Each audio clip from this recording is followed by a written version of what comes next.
जेनजीस का दिल्ली के जंतर मंतर पर जो आंदोलन था वो सफल रहा। अब इस देश में जेन अल्फा का आंदोलन जो है वो छिड़ चुका है। जेन अल्फा यानी कि वो पीढ़ी जो 2010 के बाद पैदा हुई है। कहते हैं कि ये बच्चे जो इंटरनेट के दौर में पैदा हुए हैं, इंटरनेट और स्मार्टफोन स्क्रीन के साथ ही इन्होंने अपना होश संभाला है। इन बच्चों की उम्र अभी खिलौने खेलने की है और ये बच्चे तपती धूप में अपने छोटे छोटे पैरों से चलकर सिस्टम से लड़ने के लिए सीधे एसडीएम के दफ्तर तक पहुंच जा रहे हैं। क्यों? क्योंकि इनके स्कूल में मास्टर जी नहीं आ रहे हैं। क्यों? क्योंकि इन्हें पीने का पानी नहीं मिल पा रहा है। क्यों? क्योंकि मिड डे मील के नाम पर इन्हें जो परोसा जा रहा है वो निवाला नहीं, भ्रष्टाचार की खिचड़ी है। इसलिए ये बच्चे अपनी मांग को लेकर सड़क पर उतर आए हैं।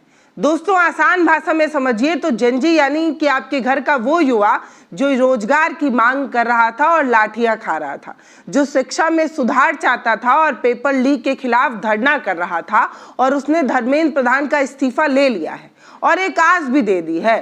तो युवा पीढ़ी के बाद अब जेन अल्फा यानी कि आपके घर के 8 से 12 साल के बीच के बच्चे अब अपनी बुनियादी मांगों को लेकर, स्कूली मांगों को लेकर सड़क पर उतर रहे हैं। तस्वीरें देखिए दोस्तों, जिन बच्चों के हाथ में खिलौना होना चाहिए था, किताबें होनी चाहिए थी, पेंसिल होना चाहिए था, आज वो बच्चे अपने हाथों में तख्तियां लेकर अपने ही देश के अधिकारी और सत्ताधीशों के खिलाफ मोर्चा निकाल रहे हैं। इनकी मांगे कोई लैपटॉप या आईफोन की नहीं है। ये बच्चे कह रहे हैं कि हमारे स्कूल जाने के लिए जो रास्ता है, जो सड़क है, वो बनवा दो ताकि हम कीचड़ में ना गिरे, ताकि हमारा बस्ता खराब ना हो। हमारे स्कूल में मास्टर जी भेजिए ताकि हम पढ़ पाएं। हमारे मिड डे मील में कीड़ा मत परोसिए, एक अच्छा खाना दीजिए। ये बात कह रहे हैं कौन? वो छोटे बच्चे जिनकी बात को हम कभी ना कभी अनसुना करके निकल जाते थे। जरा सोचिए कि 8-10 साल के बच्चे आखिर सड़क पर क्यों उतर आए हैं। अपनी पढ़ाई छोड़कर इन्हें चिलचिलाती धूप में अधिकारियों के दरवाजे क्यों खटखटाने पड़ रहे हैं, इस तस्वीर में हम यही बताने जा रहे हैं। सबसे पहले बात होगी उत्तर प्रदेश की। वो उत्तर प्रदेश जहां पर डबल इंजन की सरकार है, दिन दूना रात चौगुना विकास हो रहा है। विकास नहीं हो रहा है तो कम से कम विज्ञापन पे करोड़ों रुपए तो फूके ही जा रहे हैं। ये यूपी जिसे उत्तम प्रदेश कहा जाता है, मुख्यमंत्री जी के दावे की माने तो प्रदेश में रामराज आ चुका है। लेकिन रामराज असली तस्वीर में नहीं, अयोध्या के चमचमाते कॉरिडोर में नहीं, उससे बाहर निकलकर जब आप देखते हैं तो आपको दिखता है। उत्तर प्रदेश के फतेहपुर के उन गांवों में आपको जाना होगा जहां के बच्चे अपनी जान जोखिम में डालकर स्कूल जाने को मजबूर है। ये तस्वीर देखिए दोस्तों, 28 जुलाई 2026 की है। फतेहपुर जिले के किशनपुरा कस्बे में एक स्कूल है, सर्वोदय इंटर कॉलेज। यही स्कूल जिसे सरकारी सहायता प्राप्त है, इसमें करीब 1800 छात्र पढ़ते हैं। कक्षा 6वीं से लेकर कक्षा 12वीं तक के लगभग 1500 छात्र सुबह स्कूल आते हैं और क्लास में नहीं जाते हैं, अपने गेट पर इकट्ठा हो जाते हैं। हाथ में बाबा साहब अंबेडकर की तस्वीर उठाते हैं और नारे लगाते हैं, स्कूल की व्यवस्था सुधारो, बच्चों का भविष्य संवारो, हमारी मांगे पूरी करो, हमारी मांगे पूरी करो। तो इन बच्चों की क्या मांगे हैं वो जान लीजिए। इनकी पहली मांग है हर क्लासरूम में कम से कम 4 पंखे होने चाहिए। दूसरी मांग ये है कि खराब बिजली वायरिंग की मरम्मत होनी चाहिए क्योंकि बिजली के शॉर्ट्स लग रहे हैं इन बच्चों को। पानी पीने की साफ व्यवस्था होनी चाहिए, आरओ वाटर कूलर होना चाहिए, साफ शौचालय होना चाहिए, डेस्क होना चाहिए, ब्रेंच होना चाहिए, खास तौर पर 6वीं और 8वीं तक के बच्चों के लिए। और जो मिड डे मील का मेन्यू है वो मेन्यू के अनुसार ही मिलना चाहिए, अच्छी गुणवत्ता वाला होना चाहिए। इस तरीके की मांग, जो मांग भी नहीं होनी चाहिए, जो तो पहले ही मिलना चाहिए।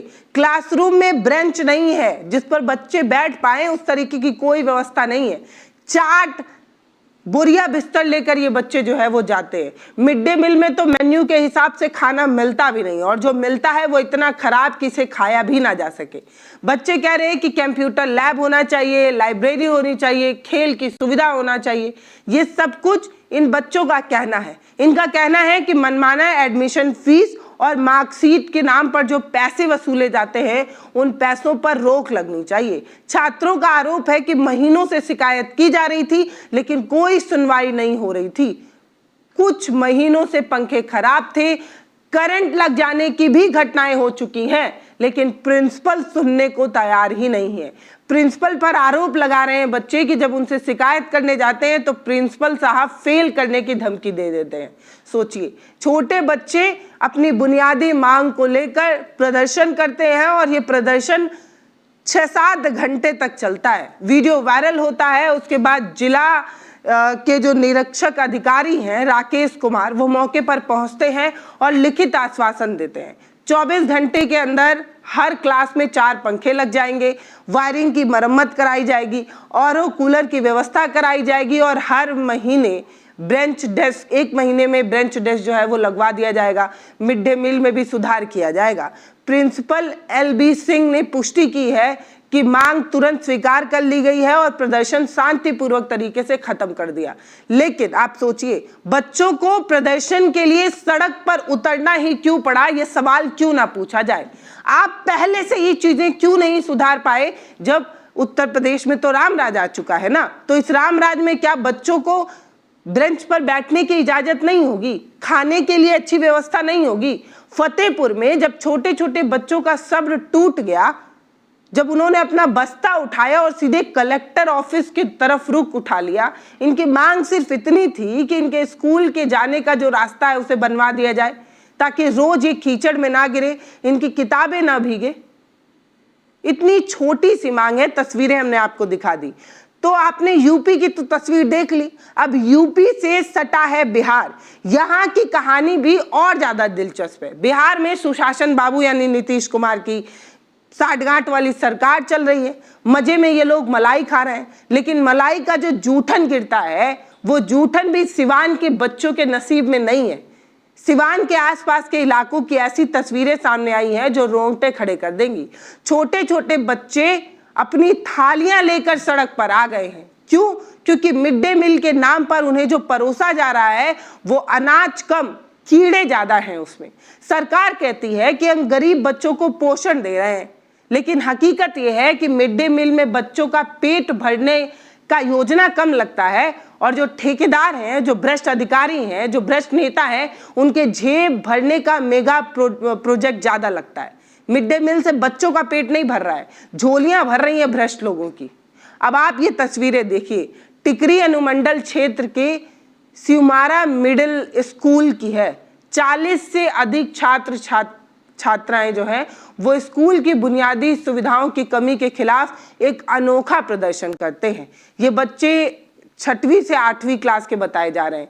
मिड डे मील में खराब भोजन, टूटा चापाकल, गंदा शौचालय, पंखे की कमी, खेल सामग्री ना होने की परेशानी, इन सब की वजह से 4 किलोमीटर का पैदल मार्च करते हैं और सीधे SDM कार्यालय पहुंच जाते हैं। लगभग 40 से 50 बच्चे नारे लगाते हैं कि पानी चाहिए, पंखा चाहिए, साफ शौचालय चाहिए, अच्छा मिड डे मील चाहिए।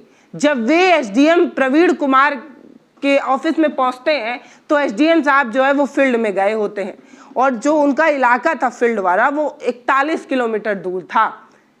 जैसे ही प्रवीण कुमार को ये पता चलता है कि बच्चे जो है वो SDM कार्यालय के पास पहुंच गए हैं, अब SDM साहब नहीं है तो बच्चे खुद ही जो है वो धरने पर बैठ गए हैं, तब मान मनौवल के लिए एक जूनियर अधिकारी को वहां भेजा जाता है। कहा जा रहा है कि कार्यपालक दंड अधिकारी रंजीत कुमार सिंह को भेजा गया ताकि वो बच्चों की बात सुने और उन्हें वापस लौटा दे, लेकिन बच्चे कहते हैं कि हम सिर्फ SDM से ही बात करेंगे और किसी से बात नहीं करेंगे। वे ऑफिस के बाहर धरने पर बैठ जाते हैं। तस्वीरें देखिए धरने की। सूचना मिलते ही SDM प्रवीण कुमार तुरंत लौट कर आते हैं और बच्चों से बात करते हैं। बच्चों ने अपने आवेदन पत्र में बताया कि लंबे समय से शिकायत करने के बावजूद भी कोई कार्रवाई नहीं हो रही थी। इन बच्चों की मुख्य शिकायत भी मिलती जुलती है। मिड डे मील में जो क्वालिटी है उसे सुधारा जाए, पीने के पानी का चापाकल खराब पड़ा है उसे ठीक कराया जाए, शौचालय गंदे पड़े रहते हैं उसकी साफ सफाई की जाए, क्लासरूम में पंखे नहीं चलते हैं, टूटे पड़े हुए हैं उसे ठीक कराया जाए, खेल सामग्री यूनिफॉर्म वगैरह की जरूरत है उसे सुधारा जाए और पढ़ाई का स्तर ठीक किया जाए, ये सारी बात बच्चे कहते हैं। एसडीएम प्रवीण कुंदन जी बच्चों की बात बहुत ध्यान से सुनते हैं और बच्चों के हेडमास्टर को सख्त निर्देश दिए जाते हैं कि 4 से 5 दिन के अंदर सारी समस्याओं का समाधान किया जाए। इतना ही नहीं, 3 सदस्यीय जांच समिति का गठन भी किया जाता है। समिति में जो कार्यपालक दंड अधिकारी हैं रंजीत कुमार सिंह, उन्हें जो है वो शामिल किया गया है। एसडीएम ने साफ कहा है कि अगर तय समय में व्यवस्थाएं नहीं सुधरी तो संबंधित लोगों के खिलाफ कार्रवाई की जा सकती है। तो ये तस्वीरें हो गई बिहार की, उत्तर प्रदेश की। अभी हम आपको राजस्थान की भी तस्वीरें दिखाएंगे। प्रधानमंत्री नरेंद्र मोदी जी हर साल एक बहुत बड़ा इवेंट करते हैं, परीक्षा पर चर्चा। ताल कटोरा स्टेडियम को सजाया जाता है, अलग अलग कैमरे से एंगल लगाकर प्रधानमंत्री जी की खूब सुंदर सी एक वीडियो बनाई जाती है। बच्चों को बसों में भरकर लाया जाता है। प्रधानमंत्री जी बच्चों को स्ट्रेस जो है वो मैनेजमेंट का बड़ा अच्छा ज्ञान देते हैं, परीक्षा में टॉप आने का टिप देते हैं। लेकिन मेरी चुनौती उन्हीं सरकार से है कि बताइए, उन मंत्रियों से है कि बताइए कि क्या आपने कभी उन बच्चों के बारे में सोचा है? क्या आप उन बच्चों के बारे में जानते हैं जिन बच्चों के परीक्षा लेने के टीचर ही नहीं है, जिन बच्चों के पास स्कूल में बच्चे ही नहीं है? उनकी परीक्षा पे चर्चा हो सकती है क्या? क्योंकि उनकी परीक्षा तो मास्टर द्वारा ली भी नहीं जाती है। उन बच्चों का क्या जिन्हें परीक्षा देने जाने के लिए कीचड़ से तैर कर जाना पड़ता है क्योंकि रास्ते नहीं है। प्रधानमंत्री जी, जिन बच्चों के स्कूल में मास्टर ही नहीं है, जिनकी छत टपक रही है, स्कूल जाने के लिए रास्ता ही नहीं है, इनकी चर्चा कब होगी? वो किस परीक्षा की तैयारी करेंगे? क्या आपका सबका साथ सबका विकास का मॉडल सिर्फ होर्डिंगों और विज्ञापन तक ही सीमित है? गया के इन बच्चों ने आज विश्वगुरु वाले बुलबुले को फोड़ दिया है, सच्चाई सामने ला दी है कि ये है सच्चाई। तो ये तो आपने 2 तस्वीरें देख ली, अब ये तीसरी तस्वीर देखिए। राजस्थान के अलग अलग जिलों से अलग अलग तस्वीरें आई हैं, जालौन से, बाड़मेर से। यहाँ पर शिक्षकों की कमी पर एक बड़ा जो है आंदोलन हुआ। राजस्थान का मुख्य मुद्दा जो है वो शिक्षकों की कमी रहा।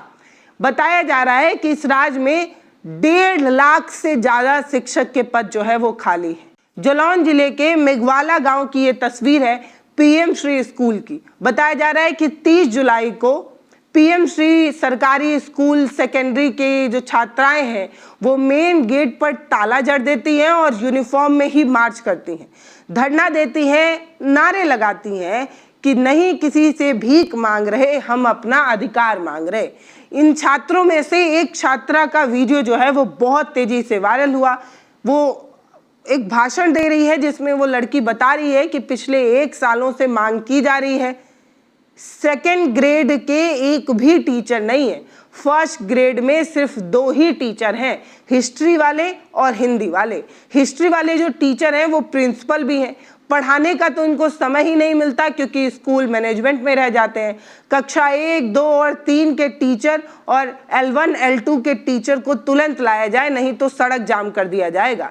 स्कूल में टीचर नहीं है इसलिए बच्चे धरने पर बैठ रहे हैं। आप समझ रहे हैं ये कितने दुख की बात है? स्टाफ की कमी की वजह से छात्रों को धरने पर बैठना पड़ रहा है। प्रदर्शन कई घंटे तक चलता है। अधिकारियों से बातचीत के बाद 4-5 टीचर तुरंत जो है वो डेपुटेशन के तौर पर लगाए जाते हैं। बाकी 3 दिनों में 10 टीचर और लाने का आश्वासन दिया गया है। जालौन जिले के 80 से ज़्यादा स्कूलों में टीचर भेजे गए हैं। एक प्रोटेस्ट के बाद 80 स्कूलों की हालत सुधरी है। लेकिन आप समझिए, बाड़मेर के सरकारी सेकेंडरी स्कूल में छात्रों ने मेन गेट ब्लॉक करके बड़ा ताला जड़कर धरना दिया। तुरंत अस्थायी टीचर लगाए जाए और स्थायी टीचर की नियुक्ति की जाए, इस तरीके की मांग पर छात्र जो हैं वो धरने दे रहे हैं। ऐसा नहीं है कि सिर्फ एक, राजस्थान के कई और जिले जैसे कि जैसलमेर, चिंदौड़ा, बाड़मेर, भीलवाड़ा, सीकर, ऐसे कई जिले हैं जहां कई हफ्ते तक बच्चे जो है वो प्रोटेस्ट करते रहे। स्कूल में गणित, विज्ञान, अंग्रेजी के टीचर नहीं है। ये जो छात्र हैं वो 5 से लेकर 8 तक के बच्चे हैं जो सुबह स्कूल जाते हैं लेकिन वहाँ टीचर पढ़ाने वाला नहीं होता है, इसलिए उन्हें मजबूर होकर स्कूल के गेट के बाहर ताला जड़कर बैठना पड़ता है। ये धरना इस बात की पुख्ता जानकारी दे रहा है कि स्कूल तो खुल रहे हैं लेकिन टीचरों की नियुक्ति नहीं हो रही है। सोचिए, 10 साल के बच्चे स्कूल को ताला लगा रहे हैं। ये बच्चे कह रहे हैं कि जब तक हमारे टीचर नहीं आएंगे हम ना पढ़ेंगे और ना किसी मास्टर को अंदर जाने देंगे। मजबूर होकर इस इलाके के एसडीएम तहसीलदार को अपनी गाड़ी लेकर इन बच्चों के पास आना पड़ा। आकर इन बच्चों के सामने हाथ जोड़ते हुए, मान मनौवल करते हुए समझाते हैं और फौरी तौर पर किसी दूसरे स्कूल के मास्टर को डिप्यूटेशन भेजकर जो है वो यहाँ बुलाया जाता है और ताला खुलवाया जाता है। इसके बाद ये बच्चे अंदर जाते हैं।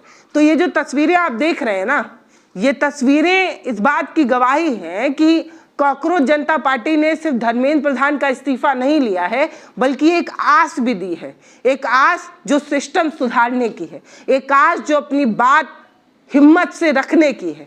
ये जो बच्चे हैं, जो जंजी हैं, जो हमारे और आपके घर में भी बहुत छोटे हैं, कई बार तो हम इन्हें डांट देते हैं, इनकी बात इन्हें कहने भी नहीं देते हैं, लेकिन ये बच्चे कितनी मजबूती से अपनी बात रख रहे हैं, ये देखने लायक है।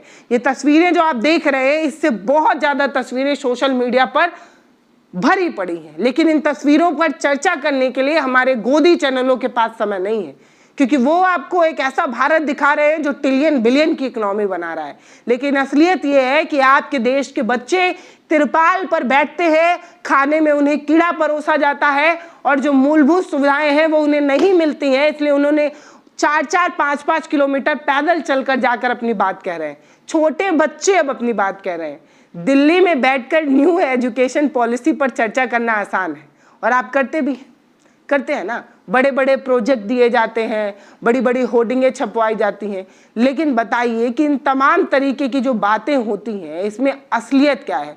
हकीकत ये है कि राजस्थान के इन बच्चों के पास एक गणित पढ़ाने वाला टीचर भी नहीं है, और आप गुणा गणित समझा रहे हैं। भजन लाल सरकार और केंद्र की मोदी सरकार को इन बच्चों से सीखना चाहिए।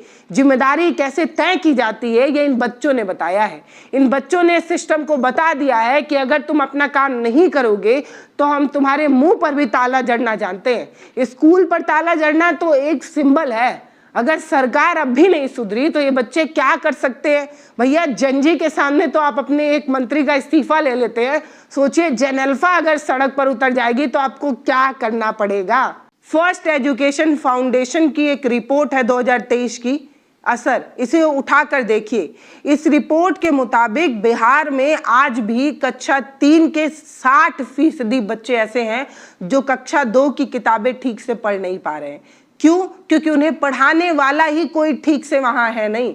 भारत सरकार की शिक्षा मंत्रालय का डेटा खुद चीख कर ये कहता है कि बिहार में छात्र और शिक्षक का अनुपात बहुत बुरे खस्ता हालत में है। मतलब 30 बच्चों पर एक टीचर होना चाहिए, लेकिन यहाँ 60 से 70 बच्चों पर एक ही मास्टर है, वो जैसे तैसे उसे संभाल रहा है। फतेहपुर, सिवान, राजस्थान के कई जिलों में जेन अल्फा बच्चों की ये जो तस्वीरें हैं वो इस बात का सबूत है कि सरकार अब शिक्षा को अपना दायित्व नहीं, बोझ समझने लगी है। अगर दायित्व समझते तो इस तरीके से बच्चों को सड़क पर नहीं उतरना पड़ता। निजी स्कूलों को पनपने का मौका दिया जा रहा है और सरकारी स्कूलों में ताला जड़ा जा रहा है। आप कहते हैं कि बच्चे नहीं आते इसलिए सरकारी स्कूल में ताला जड़ना जरूरी है। न जाने कितने सरकारी स्कूल को यही कहते हुए बंद किया गया था, लेकिन सच्चाई तो ये है कि सरकारी स्कूलों की खस्ता हालत करके प्राइवेट स्कूलों को पनपने का पूरा माहौल तैयार किया जाता है। ऐसा सरकारी स्कूल को खंडहर बना दिया जाता है कि लोग मजबूर होकर प्राइवेट स्कूलों में अपने बच्चों को भेजें। जिनके पास 2 रोटी खाने की व्यवस्था होती है वो तुरंत ही अपने बच्चों को प्राइवेट स्कूलों में भेजने लगते हैं। क्यों? क्योंकि सरकारी स्कूल इस लायक नहीं है कि बच्चों को पढ़ाया जा सके। ये छोटे बच्चे जो जेन अल्फा हैं आज सड़कों पर हैं। ये अपने लिए नहीं लड़ रहे हैं, ये भारत के उस भविष्य के लिए लड़ रहे हैं जो हमारे नेताओं ने गिरवी रख दी है। ये बच्चे तो जैसे तैसे पढ़कर निकल जाएंगे, लेकिन अगर शिक्षा व्यवस्था की हालत सुधरी तो आगे आने वाली पीढ़ी अच्छा पढ़ पाएगी। ये जवाबदेही तय करने के लिए ये बच्चे बैठे हैं। अब इन्हें क्या कहेंगे? आंदोलनजीवी, पाकिस्तान से फंडेड, चीन कंपनियों द्वारा फंडेड, क्या कहा जाएगा इन छोटे बच्चों को जो जानते भी नहीं कि कैसे कैसे नैरेटिव के तहत लोगों को बदनाम किया जाता है। ये छोटे बच्चे हैं भाई, छोटे बच्चे, मतलब इतने छोटे बच्चे जिनसे उम्मीद भी नहीं थी कि इन्हें तख्ती लेकर सड़कों पर उतरना पड़ेगा। लेकिन कहना तो पड़ेगा कि भारत का जो जेन अल्फा है वो भी अब जाग चुका है। अगर 10 साल का बच्चा चिलचिलाती धूप में सिस्टम से आंखों में आंखें डालकर सवाल कर सकता है तो हम क्यों चुप रहे? हम क्यों ना सिस्टम को जवाबदेह बनाने के लिए बोलें? और बोलना बहुत जरूरी है। एक छोटा बच्चा पूछ सकता है तो आप क्यों नहीं पूछ सकते? एक छोटे बच्चे का हौसला इतना है तो हम इतना ज्यादा चुप क्यों रहें? जंतर मंतर के प्रदर्शन के बाद अब गांव के सरकारी स्कूल के बच्चे भी अपनी आवाज बुलंद कर रहे हैं। हम कब बोलेंगे यही देखना है, हम कब पूछेंगे अब बस यही देखना बाकी रह गया है। फिलहाल इस वीडियो में अभी के लिए इतना ही। ये वीडियो आपको कैसा लगा ये आप हमें ज़रूर बताइएगा। वीडियो अगर फेसबुक पर देख रहे हैं तो हमें फॉलो कर लीजिए, यूट्यूब पर देख रहे हैं तो चैनल को सब्सक्राइब करिए, हो सके तो वीडियोस को ज़्यादा से ज़्यादा शेयर करिए। बहुत धन्यवाद। हमारे वीडियो का नोटिफिकेशन सबसे पहले पाने के लिए प्ले स्टोर से हमारे ऐप भारत एक नई सोच को अब इंस्टॉल करें।